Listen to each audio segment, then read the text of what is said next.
சிவாய நம. தூங்குறதுக்கு முன்னாடி இந்த 2 வார்த்தைய கண்டிப்பா சொல்லிட்டு படுங்க. அப்படி சொல்லும்போது நீங்க நெனச்சது நடக்கும். எந்த பிரச்சனையும் வராமலும் தடுக்கும். அப்படின்னு பெரியவா சொன்ன ஒரு அருளுரைய பற்றி சுருக்கமா பார்க்கலாமா? இந்த விஷயம் மனித வாழ்க்கையில ரொம்பவுமே கடைபிடிக்க வேண்டிய ஒரு முக்கியமான விஷயம். மனித பிறவி அப்படின்றது ஒரு அற்புதமான வரங்க.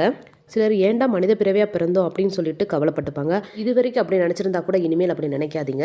தினமும் நீங்க தூங்குறதுக்கு முன்னாடி இந்த விஷயத்த கண்டிப்பா நீங்க பண்ணுங்க. என்னன்னா, ஃபர்ஸ்ட் நன்றி சொல்ல கத்துக்கணும். என்னை படைத்த இந்த பரம்பொருளுக்கும் இந்த பிரபஞ்சத்துக்கும் நன்றி கடவுளே அப்படின்னு சொல்லிட்டு அவங்களுக்கு நன்றி செலுத்தணும்.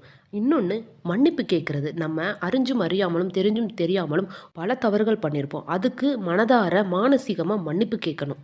அன்பு, நன்றி, மன்னிப்பு இந்த 3மே நம்ம கிட்ட இருந்தது அப்படின்னா நம்மளோட வாழ்க்கையில எதிரிகளே இருக்க மாட்டாங்க. எல்லா விஷயமும் நம்ம செய்கிற ஒவ்வொரு விஷயமும் நன்மையை நோக்கியே பயணிக்க செய்யும் இந்த பிரபஞ்சம். இது நிதர்சனமான உண்மை. சிவாய நம. வாழ்க வளமுடன்.